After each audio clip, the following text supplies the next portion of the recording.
Hello, everyone out there in Facebook. What do you do when we've had heat waves for days after days? You put the aircon on and come inside and do a Facebook Live, of course. So I wanted to talk to you today about the mistakes that we make as parents, because let's face it, as parents, we do make mistakes. Nobody is perfect.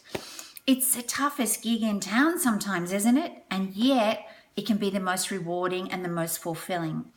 But something that really motivated me to make my How to Raise Confident, Resilient Children's course was actually seeing when we came back to Australia. My daughter was 16 and we landed back here in Australia and she had gone into year 11.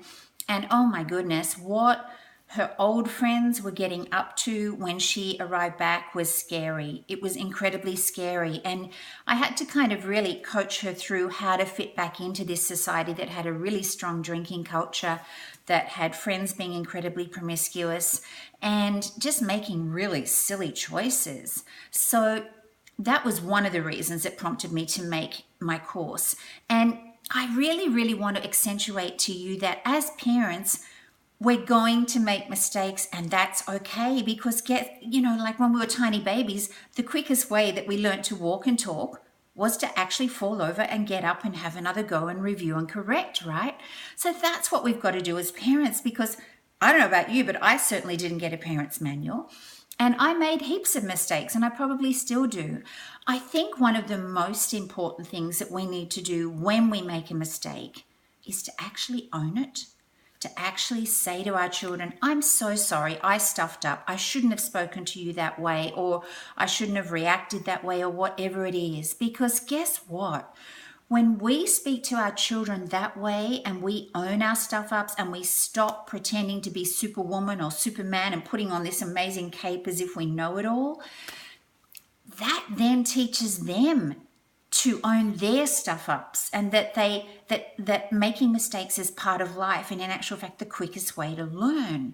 So when we own our stuff ups, we are not only acknowledging it to ourselves and going, I didn't handle that very well, what could I do better? We're actually creating a foundation for them to take responsibility for when they stuff up as well. And honestly, isn't that one of the best life skills we can be teaching our children? And we can't teach our children that unless we're actually doing it ourselves. There's that wonderful saying that goes something like, children don't necessarily listen to what you do, but they'll never fail to imitate you.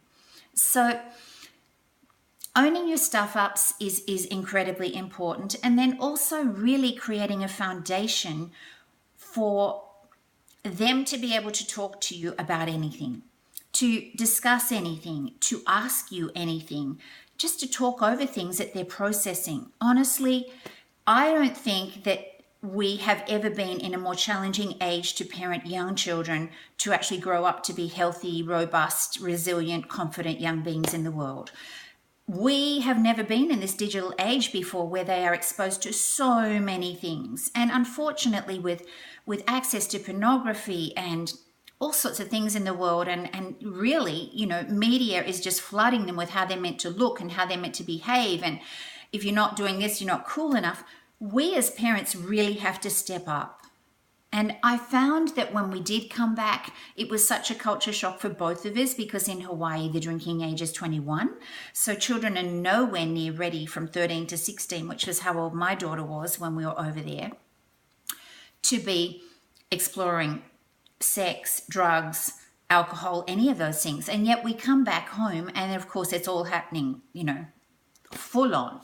So it's really scary to see what's going on. And if we don't put a foundation early on in place for our children to be able to ask us anything, tell us anything, or discuss anything without fear of being judged, without fear of being punished, if they've stuffed up and they come to you and they tell you, if we cut that connection and we start punishing them or shutting down on them, then we're just doing them a huge disservice, and we're not being the best parents that we can be. And let's face it, don't we all want to be the best parents that we can be? I know I certainly do. I met a lady a couple of months ago, and I was doing a free introductory evening for my How to Raise Confident, Resilient Children. And she was really asking me lots of questions. And she said, well, my daughter actually asked me something the other night. She had seen somebody posting, I think her daughter was 14 or 15. She'd seen someone posting something on Facebook that was really very sexually oriented. And she started to discuss it with her mother. And she was obviously trying to process what she had just seen. And her mother got embarrassed and shut down the conversation. And she said, too much information, too much information. And so this was the next day that I happened to be talking to her. And I said, can you please go back to your daughter and apologize and just say, I'm so sorry that I shut down that conversation. I was actually a little bit embarrassed, but let's talk about it because I realized that it was quite confronting for you to see and you need to actually talk it over. So are you getting the gist of what I'm talking about? And really, this is the sooner you can put this in place, the younger your children are, that they are being taught to own their stuff ups and take responsibility for them, and that they can actually approach you to talk about anything, discuss anything, ask you anything, then the more open conversations can happen. And so you can actually have a teenager that grows up like I do, that comes home and asks me, tells me everything. And people say, oh, that's not healthy. Well, you know what? She has said to those sorts of people that have been in workshops that she's been in, and they've said, oh, well, there's some things you're not going to tell your mum. She pipes up and she goes, actually, I do tell my mum everything because that's the best way that I can process things. So if I can do it, you can do it. It's just a matter of how. And I would love to teach you more skills of how I've actually implemented all the things that I've done, all the stuff ups that I've made, the things I've learned from it. I have a free video that I would love to give you and your friends access to. It's actually called The 5 Mistakes That Parents Make. And if you and anyone that you know would like access to that, then please comment below and tag as many friends as you like, and we will send you personally free access to the 5-part video series on the 5 mistakes that parents make. And let's face it, we're all making mistakes. In finishing, I just want you to really make sure that when you make a mistake that you don't become like the critical parent in your head and start chastising them. Oh my God, I made a mistake, because that's just perpetuating this inner critic. And as most of you know, I'm passionate about teaching people how to turn that inner critic into a cheer squad instead of an inner critic.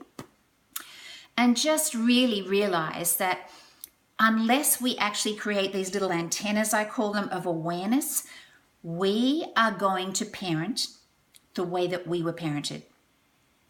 And chances are our parents parented the way that they were parented. And so it goes on. Now, they did not grow up in a digital age. They did not have to deal with the things that we are dealing with today. Technology is wonderful as long as we're tech savvy enough to keep our children safe, to teach them how to be safe, and to really, really be the best example that we can be as human beings, so that they unconsciously can mimic that. And really, really, the bottom line is we are going to unconsciously copy our parents, whether or not we know it or not. I have a tooth that sticks out here. Guess what? My daughter had perfect straight teeth, and around puberty, exactly the same tooth started sticking out. Now, she's adopted, as most of you know, and she doesn't necessarily look exactly like me. She has brown skin. So her unconscious mind was going, I want to look more like my mum, so I'm going to actually create a tooth that sticks out. And we had conversations about it. I said, sweetheart, you need to have a chat with your unconscious mind and go, you know what? I really admire my mum, but I do not need to have a tooth that sticks out. She's actually having Invisalign. We're going through the process of having Invisalign to get that one straightened.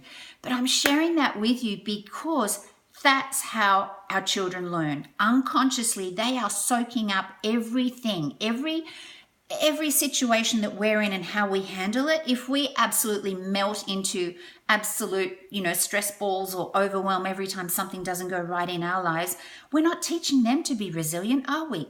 If we take every comment that people make and personalize it and make it all about us and feel rejected, that's what they're learning as well. So I am so incredibly passionate, as you probably guessed, about getting the word out to empower as many parents as possible to actually have the skills and the tools and the techniques that I've certainly used. And if they're working for me, they can work for you on how to raise confident, resilient children.